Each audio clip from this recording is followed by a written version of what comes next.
Hello and welcome to Answer with the Ansah Season 3.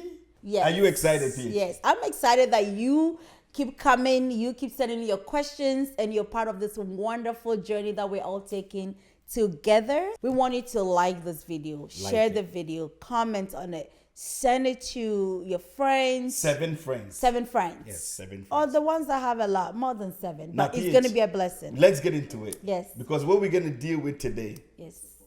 I'm excited. Do you know? Okay. You know, when I start with do you know, it gets excited. I get excited. Do you know the first matchmaker in the world was God? Yes. And he was the best matchmaker. Because you know why he's the best matchmaker? He put the husband or the male to sleep and made a match suitable for him. Because if the man was away, he could have been saying, oh no, she got to be a little bit light skinned. Long hair. She got to be long hair. Skinny I need nose. this. So you know what he did? He goes, that's it. Go to bed. Go to bed. So today's topic is about matchmaking. Is it godly or is it ungodly? Is it good or is it bad? Must I be afraid of? Or what are the pros and cons? Yes. What are the isms? What are all those things that online comes around? Dating, online matchmaking, whether it's coming from families, pastors, friends, frenemies that really want to match you and mess up your life. You got to be really aware of that. Online dating, Christian mingle and all that. So we have a lot to unpack today. That's why we're telling you to like, subscribe, and share this video, because we're really going to go into matchmaking, relationships, the good, the bad, the ugly, and what the biblical everything that we do, PH, we want to start with the scripture. So it's in important. The book of Genesis chapter 2, we know that God puts his first matchmaking together, and he makes sure that it's not good for a man to be alone. Yes. It's not good for a woman to be alone. Let us make him one suitable. So in the context of matchmaking, the key we are looking for is suitable. And so we realize that, do you also know in the Hebrew culture, in the Hebrew culture, there is a saying that when friends are able to connect you or match you with someone, it is actually a good thing. It's actually a good thing. Okay. And so today, let's go. What is your take on matchmaking? And if so, what is this whole thing about matchmaking, and how did we meet? Was it a matchmaking? And if so, how did it happen? I think it was a matchmaking. That's a lot of questions. I think we met through matchmaking. What do you think? PG, we did meet through matchmaking. Yes. So it's true. I'm in agreement with you. Yes. Our matchmaking happened in the community of our church. Yes, and our pastors suggested. Keyword, they suggested. Yes. And then we took it further to get to know our characters, our likes, both outward and inward and all that. So I think I want to say that where you get matchmade is very important. Well, it's important. It's very important because when you have friends that are extremely exciting and they just want you to just have someone, and they just have a friend that they've not talked to like for 17 years, they go, listen, he's single, you're single, go ahead and be together. That is not matchmaking, because making takes time. I want to give you this thing just came to my mind as you were talking. Okay. I was in university. I'm a roommate with my brother. Okay. My brother is not saved at that point. I'm saved. And I don't want to do anything with any woman. I don't want anything. I don't want any relationship. Right. And one day I'm about to go to library in the night, and my brother comes in. He says, come. I have someone that I want to come home with to talk to them, but they have friends. Okay. I said, what? And he says, yes, you have to talk to the other friend.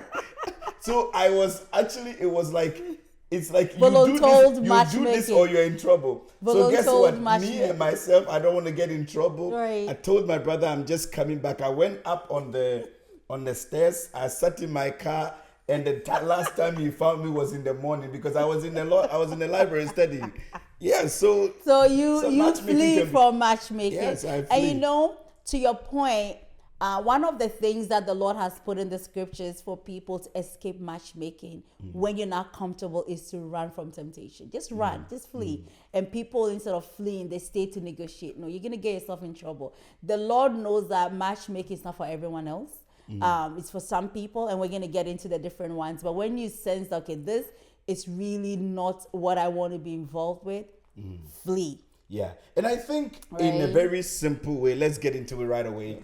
I believe matchmaking has this negative connotation. Okay. When you hear the word matchmaking, it seems as if that a person is so desperate, a person is just cannot find someone themselves, a person don't know how to check or how to look or how to seek or how to find, and they are so desperate that they need to be held by someone. What do you think? I don't think that is the truth. I believe people's idea of matchmaking is based on their past experiences. If you've had a really bad experience with matchmaking, you are... So what is matchmaking? Okay, before we get to that, you are most likely to say, I don't want to be involved in it. Okay. Right? Or I want to be involved in it, but with caution. So what is matchmaking? The end goal is number one. People don't feel sorry for you. They just want you to be in a healthy relationship that will blossom into a lifetime spouse. A possibility of marriage. Or a possibility of marriage, or to really build a meaningful relationship with someone of the opposite sex. Okay. Okay. That's the Christian marriage matchmaking. Between man and a woman. For matchmaking, for the believer, for what we believe. So that is what it is that matchmaking is. Okay. So now when we begin to go into who are the possible people that can match you, I believe your immediate community, your immediate friends, your immediate influence or sphere of influence are the ones that are usually able to, they know you because, and they know your interests because you also have or been they sharing, think they know you. Right. But when you have been sharing with them your likes, your dislikes, in the very most, casual way, non-threatening way, they do pay attention. Okay. So now they feel that they're not an expert, but they could just suggest. And most people I find, they say, I'm only going to suggest. You just meet the person and see what develops, right? So that is really what I think matchmaking is. So I think what you are saying is so great in such a way that there are different pools or dimensions or types of matchmaking. Correct. For example, in the field of affluence and wealth, and even the elitisms or people of quote unquote the higher society, cultures also plays a much major role in what we call matchmaking. So then there will be the formal matchmaking, the informal one. There can be formal, there can be informal. There are people where in their culture there is what we call arranged marriage, as a matter of fact. Right. And then there is some where the person is suggested to you because there is a family, they believe that you have this, you have something in common, and they suggest or they bring the two together to hope things will work out. Please comment below. Have you ever been matched with someone and it was so bad? You begin to go to the source and you ask them, do you really know me?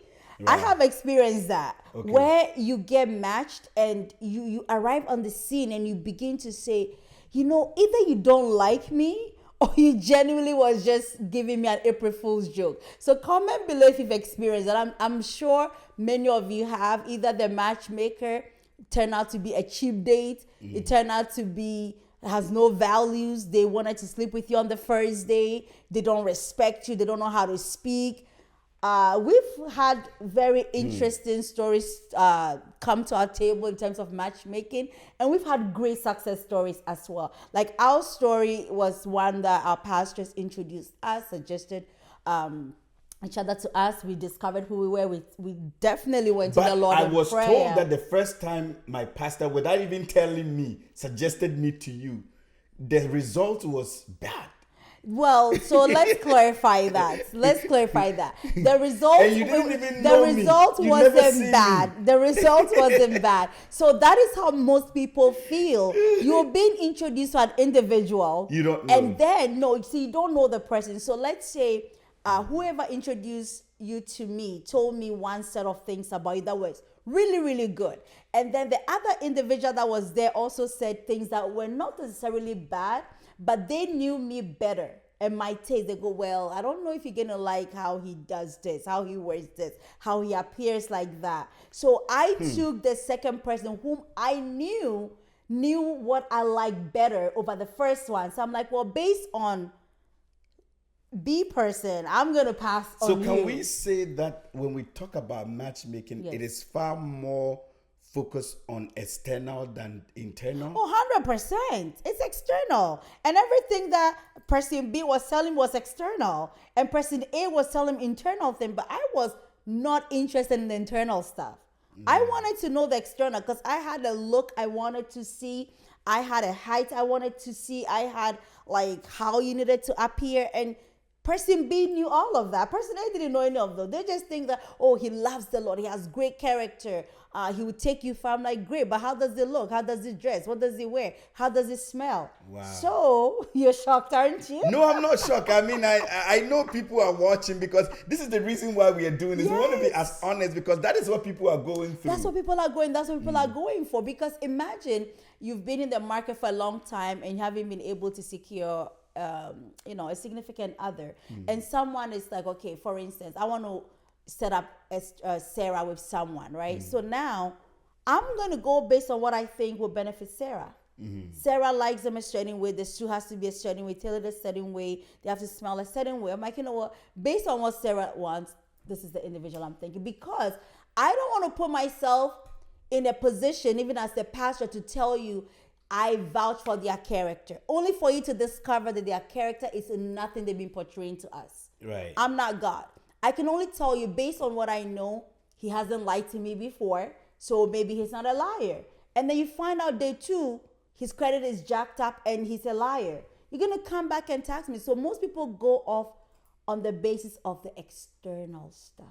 And so how do you now move forward? Now you are this person, you have values, you've put yourself together, you've worked inside things together, you're a believer, you've worked yourself together, and you are in a season where you've not explained to those around you what you're looking for and what you are expecting or what you believe can, and people are suggesting to you, how will a person handle such a moment or such quote unquote? Because let's put it this way, we want to make it, because those of you that are watching that are so spiritual that you think matchmaking is not the right thing to do, understand that God matchmake Eve and Adam. That's right. Understand that Abraham, son Isaac, Abraham was actually matchmake. Yeah.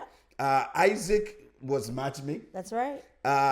Jacob was a matchmaking. That's right. So all throughout the Bible, you see matchmaking. Well, Samson didn't wait for matchmaking. Yeah, Samson. And you see, so now we see something, PH.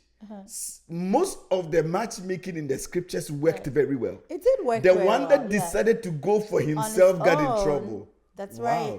And we can't use one person I was just about to say that. I was just about to say that as well.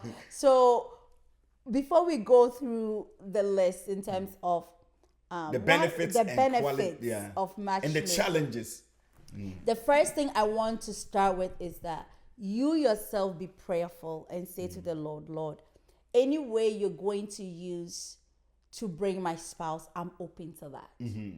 And as now you begin to pray and begin to be open-minded to say, okay, Lord, whether you're using my parents, my trusted friends, my pastors, my mentors, my workplace, whoever you're going to use. And yourself. And even yourself, right? Yes. Can you be matchmake yourself? Why not? How do you matchmake yourself? You saw someone you like and you approach them. I don't really suggest that for ladies, though. Well, then you are taking almost 25 to 30% opportunity out. No, I'm saying that I don't suggest ladies go and matchmake themselves. Like, but if I see someone that I like. Ladies are so wise. They don't have to say things with their mouth. That's what I mean. Like, so we want to clarify. We don't want you going to seek out for a guy. But if you need to, please, as a pastor and someone who understands these things, if you need to do a sister, please go ahead. There is nothing wrong with it. No, there's nothing wrong with that. But I'm just saying that, see, when you're not matured in searching for a spouse, okay, and you see someone based on looks and you like them as a lady, even as a man, your safety is to now go to a mentor, a family member that you trust, your pastors, your parents, and say, I like this gentleman that I saw at this gathering. Inquire. Right? But when you say matchmaking, you're gonna have a generation going, listen, my pastor said I could like you, I like you. That's just not what you're saying, but that's what people are going to go for. It's saying that in the multitude of counselors there is safety. Exactly. Right. So I'm old school. In cultures, there are different cultures, right? So for example, growing up having the best of both worlds, where I have a very traditional upbringing, yet I grew up in a system where I'm open to, quote unquote, the events of the new day. Okay. Right. I'm able to understand the blending in of these two cultures. And we are in a generation where, especially most people that are, quote unquote, if I can use that in the market for relationship, they find themselves maybe either they are so traditionalistic or they're so much out there in the new generation way of thinking of, you know what, if you see you like it, go for it. There is always a wisdom because you're about to connect your heart and your life in the form of relationship. And of course, what we are discussing, friends and people watching here, is that we are discussing relationship from a Christian and biblical perspective. So even though we are being honest and we are discussing this, we are not talking about being frivolous and being haywire and all careless out there, and you're saying, it's my life, it's what I want. There's boundaries. No. We believe that relationship is a lifestyle journey and it must be done with caution, wisdom, direction, and instructions. 100%. So one of the advantages of matchmaking, it saves time. It saves time. How does it save time? Some people are so busy, they don't have the time to be going to places to meet people. So what they do is that they tell family members, they tell pastors, and they say, you know what, I'm looking for A, B, C, D in a relationship. So if anyone crosses your mind or you have anyone, let me know. It's an informal way of seeking for help. So one of the advantages, it saves time because you don't have the time to really go out there and meet. And how many dinners can you go out there to meet the one, right? So sometimes when you tell people, they can look out for you. And remember, I told you the first thing is to pray about it. So now you've left it in the hands of the Lord. And the second thing is you just kind of gently but honestly put it out there. Where? I did. What is out there? I put out there to my pastors. Okay, I remember so I was now in a season. we want to be very clear because if there is someone don't go change your here, status and say, I am searching for a spouse. They will actually make fun of that status. People are mean nowadays. So you want to put out there into, the whole world, but trusted few people. Like, number one, your parents. They really look out for you. Your pastors are people that God has placed over your life to really help and guide you and, lead you into the wisdom of the Lord. Number three, you may have mentors that have, you've tested them and the relationship is matured, is based on honesty. And then friends that you admire their marriage, their relationship, you know that they're walking in the path of the Lord and you admire what they've built. And they have circle of influence. So you gently, but you honestly put it out there. Wow. I gently and honestly told all our pastors and our associate pastors that I have finished school, I've put my life in order. Now I'm ready for a spouse. Wow. And they kept telling me, be anxious for nothing. I said, great, but just so you know. Wow. So that is anxious for nothing. Yes, but it will save you time. It will save you time. Right. What is the second thing? I think before I get into the second, what is our take on online dating? Oh, that is opening the Pandora's box. If we want to open it, then let's open it. What's our take on? So you define online dating. Online dating, as I have been told, I haven't gotten the exact definition. I don't have. PG said he has been told. But I have daughters and people around me that explains this to me. Right. I have weddings that I have done and they met online. Online. I have people that I have done and they met online. Right. So online dating is basically people that are meeting on different sites. So I will not mention apps them. And stuff. Dating apps. Okay. Social media. Okay. What else? social media, dating apps, different apps and websites and whatever it is, and they were able to one way or the other connect. Okay. Or the other thing that I also was told, a couple that I mentored and they got married, or I took them through marriage classes, was that they actually saw each other online. Right. They used to like each other's profile. Okay. And then somehow one of them went into another person's DM. Yes. And they asked them, which I believe can be very, very interesting. And that, from what I've been told, it's actually happening a lot lately. It is. I've been told it's happening a lot lately. And I think one of the reasons why it's happening a lot lately, people are living their lives online more than in reality, right? So people are online more. Like, even if you meet someone yourself, the first place you're going to investigate is online. What is their social profile? What are they into? And I'll tell you, by 3 months into what they post, somehow you think you know them, right? Wow. So just be cautious that just because the profile says something else, there is a person behind what you're seeing. So that is your definition of online dating. Now, when it comes to the Christendom, right? What are some of the advantages and the safety measures to really pay attention to when it comes to online dating? Before that, I'll tell you, one of a young girl that I was mentoring, I remember, came to me and said, PH, I went online dating. And my first expression was like, what, you did?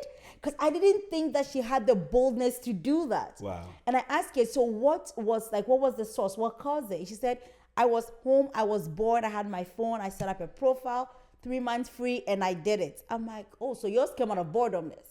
So we have to talk about that, right? So I thought that was funny because she doesn't seem like the girl that will ever even do you think remember about the online story dating. Of David being bored? And then Bathsheba slept with Uriah's wife. Bathsheba had a baby. And the principle of networking or matchmaking or connecting, I want to actually use the word connecting people or people connecting. I believe most of the time, if the problem of boredom can be taken out, people can make sound decisions. I agree. Because boredom makes you make desperate decisions. Yes, it does. Right? It makes you make desperate decisions. And I want you to know one thing. Please listen to me. In relationship, matchmaking, and connecting with people, please never be in a place where you are desperate, because you will make mistakes. That's correct. In life and in every other situation. You will make mistakes. That's right. And it will cost you, because remember, in terms of relationship and connecting with one another, your heart is invested that when your heart breaks, it takes a lot to heal. Right. Heart.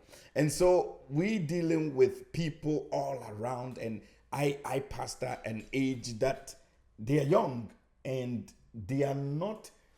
There is a generation that I used to mentor or deal with, and I've been mentoring, that talking about online connection was a taboo. Well, right now, if I wasn't married and I went to my mom and I says, I'm going to find someone online, she's going to say, you're going to find a robot, because that's her mindset of online. It's a robot. So I guess it depends the culture and the generation you're dealing with. Let alone me tell her AI is going to hook me up. She'll be like, now you've lost it. Now you're dealing with aliens. So I believe that, number one, when you approach this online dating with prayer, and then you take away the desperation out of it, and you generally ask yourself, do you have boundaries and all the safety things in place where this door that you're about to knock on doesn't leave you wounded, hurt, desperate, molested? It doesn't leave you worse than you go in. So you want to be able to really say, I want to explore online dating. Number one, I've prayed about it. Number two, I know I've taken desperation. Number three, I know my safety boundaries. I know we can meet at my house. I know that I can be sharing nude photos. I know that I cannot be, you'll be amazed. Because the guy will be like, well, show me a picture. Show me what you got. Show me what you got. And sometimes, like, I'm not desperate, especially if you've been going to the gym for a long time, I want to show what you got. What some people fail to know, or maybe you do know, and I'm only And I will tell you one because thing. when you tell the guy or even the girl, show me a picture, they could totally show you someone else's photo. Right. And actually, I want to show you one thing. This was actually not a young person. Okay. This was someone that was actually a little bit of age, right? As a matter of fact, the person was in between a certain age and a certain age. I was going to say, but I won't say it. So from a certain age to a certain age. All right. And she decided to do online, and she was tricked into to the point that she was cheated of her finances. Oh yeah. A big amount. It happens a big lot. amount. Yeah, it happens. A big amount. Yeah. The person she went online with, after not knowing the person, had literally planned for a 6-month strategy.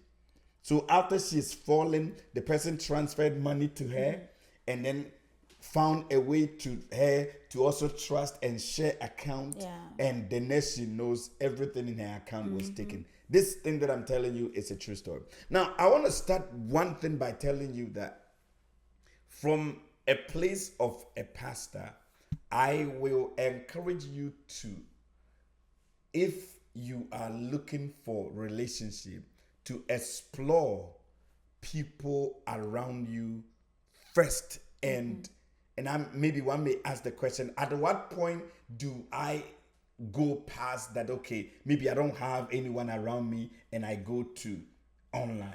But I think I know you're going to answer that question. I definitely want you to answer it. When you get to that place where now you are begin to explore, I want to go outside my circle and go online. Generally ask yourself, or generally remind yourself that God has someone for everyone.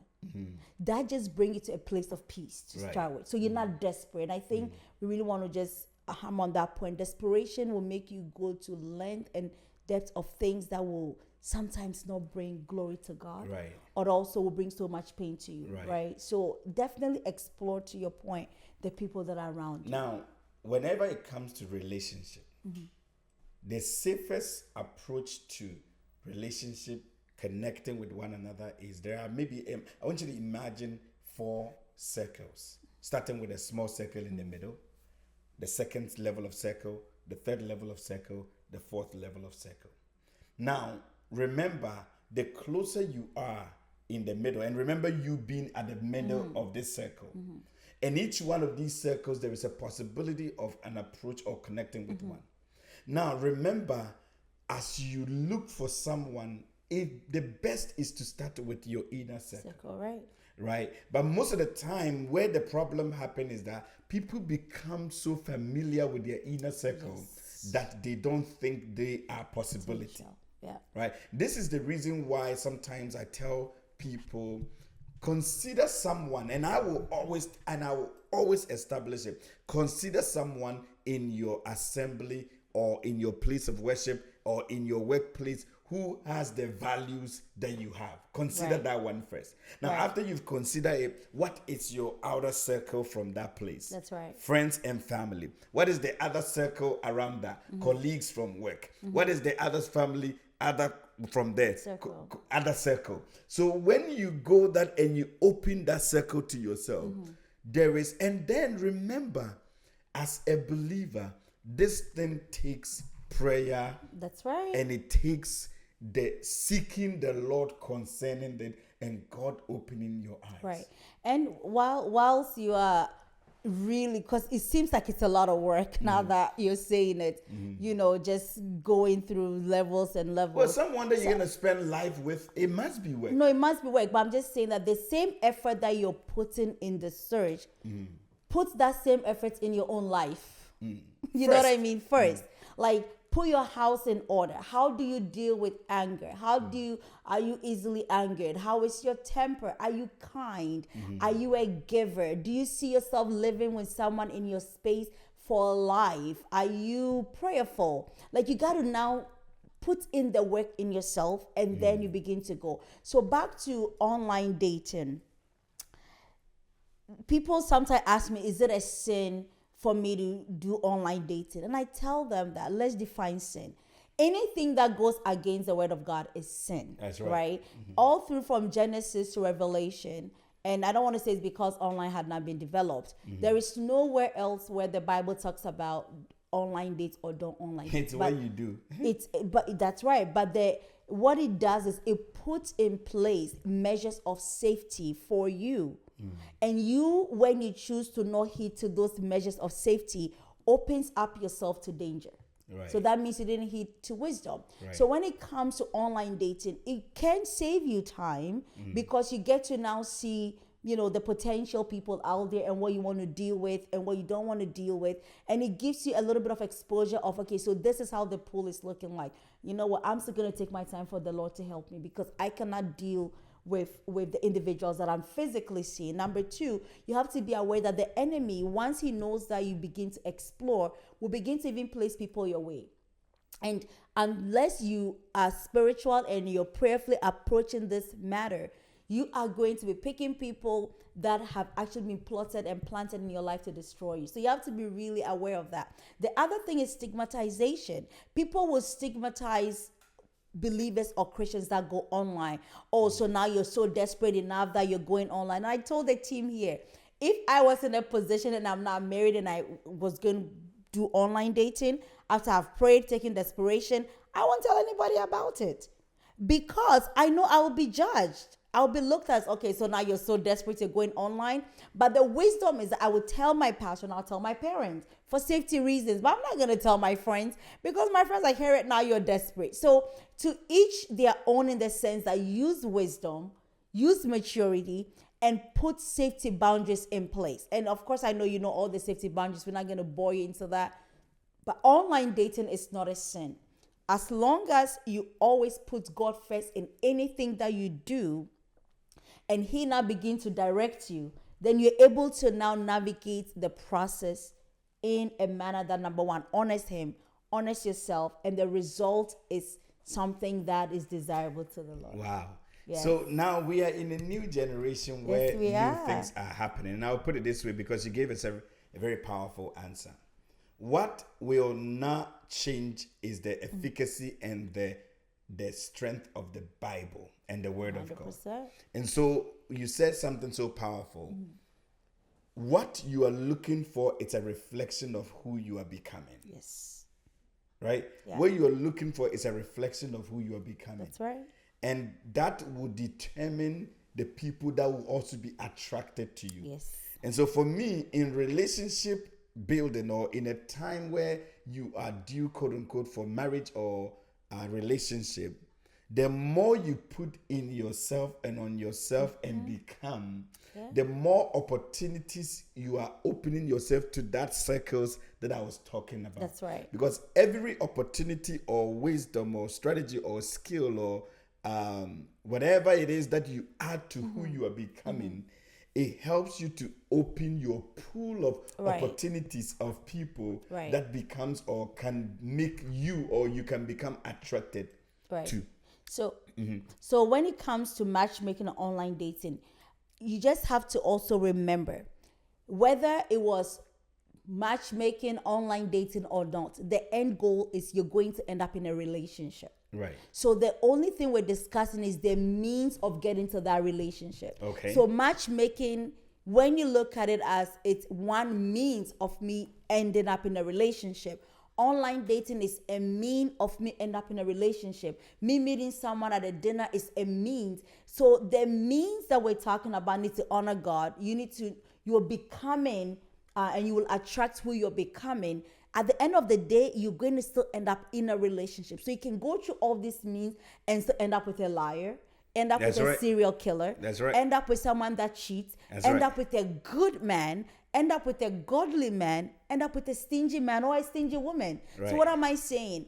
It's just the means. It's almost like we're trying to get to a mall, but there is 45 different ways you can get there. Get in there. But the goal is once you get there, now you have to now deal with the relationship. And that is why in quote unquote, in matchmaking or in connection, if you look at the Bible, or if you look at what the scriptures, usually the matchmaking was done through extended family and nuclear family. Yes. And what that basis did was that it was to create a level of trust. For example, Isaac is due to marry. Abraham now challenges Eliezer, his servant, to go to his father's house in a far country. Specifically, right? And specifically, when he goes, there is a specific room and house, and this is what you are to look for. Right. And when he goes there, he's been given the prerequisite and what to look for. And when she goes there, he also knows Isaac so much. That's right. Because he knows Isaac so much, he also put a list of requirements of the woman he is looking for. Right. So he says that the woman must be this. The woman must have a strong work ethic, respectful, honorable, beautiful, this. And when he is far away, he sees all of that in Rebecca. Right. This was one of the most powerful matchmaking in scriptures. And the reason why it was powerful is that the lady also showed her authentic self. Right. You and I cannot say that you want to matchmake someone, or you want to be matchmade, or you want to get into online dating, and you are pretending to be someone you are not. And I think we want to Two focus. pretenders will meet each other. Right. Like my story of the guy that came to church and he decided to pretend, not knowing, man, he was full of issues. But he was told that if you go to church, if you go to church and pretend a certain way and behave a certain way, you can get a good woman. Not knowing the lady also realized pretending. That if you do the same, you can find a good one. So they got into a relationship and both of them met, pretenders. And then on the day of marriage, they realized that both of them were the same. What we are trying to say as we bring this to an end is that let God lead you. Let God lead. Let the scriptures lead you. Yeah. Trust your mentors and those that are around you. Trust your inner circle. Yes. Trust the leading of the Lord. And the most important thing is that there is the voice of God and the leading of scriptures and of the Holy Spirit available to help lead you. Your spirit will always tell you a danger. That's right. Learn and know how to obey it. Yes. So you don't waste your time. And that's important. So listen, we're not condemning matchmaking. We're not condemning online dates. We're saying that let the Lord lead you and be authentic and know that God has someone for you. Be anxious for nothing. In all things, make your request. With thanksgiving, make your request unto God. So we want to that's pray our for you take too, on it. Yes, that in this season, if you are looking for someone, the same way the Lord helped us and connected us, we believe so. Yes. May God open your eyes to see. Yes. Oh, yes. May God give you the wisdom to navigate. Yes. May you use the strength of your inner circle. May God show you the right person, and may you have the right wisdom. Yes. And not only that, may you be directed the right way. Yes. In the name of Jesus. Amen. I believe this is one topic we will get back again in part 2, subsequent time.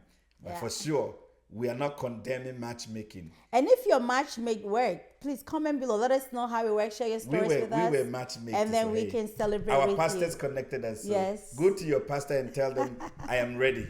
I am ready. Until next time, Ansah with the answers. I'm PH and you are? I think he's ready. PG. He's ready. He's ready. And they're ready. Okay. The crew are just laughing. Until next time. Thank you so much for watching. Stay blessed.